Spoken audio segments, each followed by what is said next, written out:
So here we go, MacBook Neo time. It's Wednesday, the 11th of March, 2026. The MacBook Neo has just come out today for us normal people. This is not a review unit, I bought it myself. I don't work for Apple anymore. I have no affiliation with Apple. I will tell it how it is. There's no script here. We're just gonna be doing an unboxing, just like you would when you receive a MacBook Neo. So let's get started. Pull tab on the Apple Post.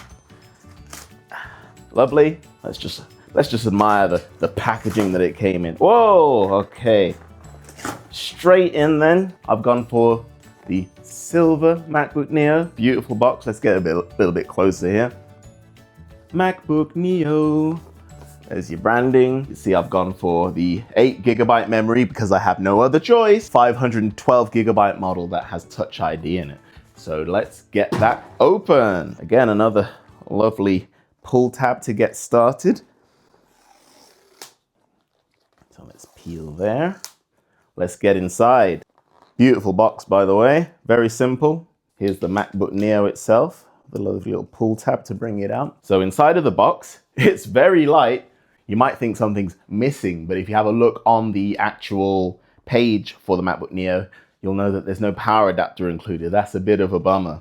But I do already have one with my MacBook Air, so I'm gonna go ahead and use that. It does include a nice braided USB-C cable though. Oh, it's very short, isn't it? This is what, 1 meter?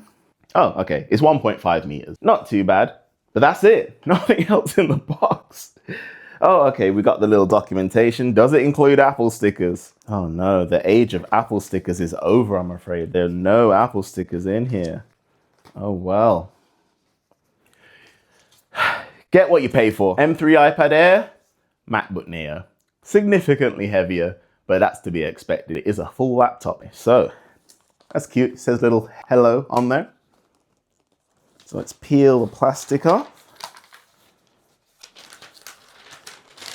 Won't deny you that peel. All right, underside, and the top. Let's just open it up. Nice, it does. It does have a little screen peel. Instant on the moment I flip the lid. First thing you'll notice is it just feels very good in the hands. It's got a slightly different feel to a MacBook Pro. There you go, it's booting up, says hello. Okay, we're gonna flip to my desk now. That's it.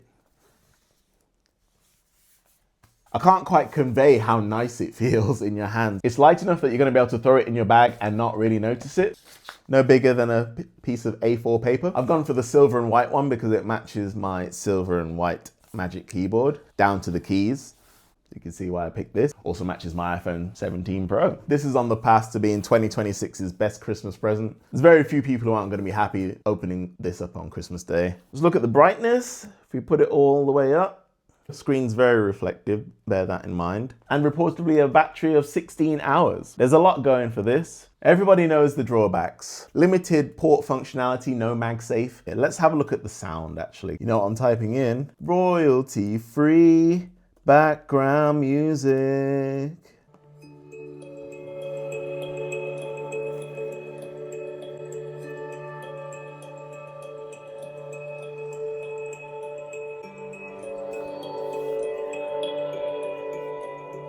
Speakers are fine for a laptop of this size. Has no illuminated keyboard, but the keyboard does feel very good. And some people are complaining about the trackpad. Now, I actually prefer this kind of trackpad, the tactile feel of it. I don't like the haptic feedback of the newer ones where it's just flat. I like that there's a lot of people just tap to click, but I like to press that down like it's a button. You still can tap to click, so that hasn't gone anywhere. Nothing to really be concerned about. The design is notchless, so there is no big notch in the middle of the screen, which is a big deal for some people. I've never really cared. With it gone, actually, I don't miss it, certainly. If they want to keep everything notchless in the future, then go ahead. But this thing is amazing. Shame it wasn't around 15 years ago. It's great that technology has come to the point where an iPhone chip will run macOS just fine. Apple have proved that an iPhone chip is just fine to run macOS. Everyone already knew it. Apple saw a chance to market it. I don't know how to wrap this up. I want to just start playing with this again. Can this count as a new category of Mac? iPhone 16 Pro Max. Anyway, it's got my seal of approval, dependent on your needs. If you don't know your needs, this is the Mac for you. If you're aware of your needs and this isn't the Mac for you, then it isn't the Mac for you. It's the Mac for the rest of us. Thanks for subscribing to You Like This Now. You have subscribed, right?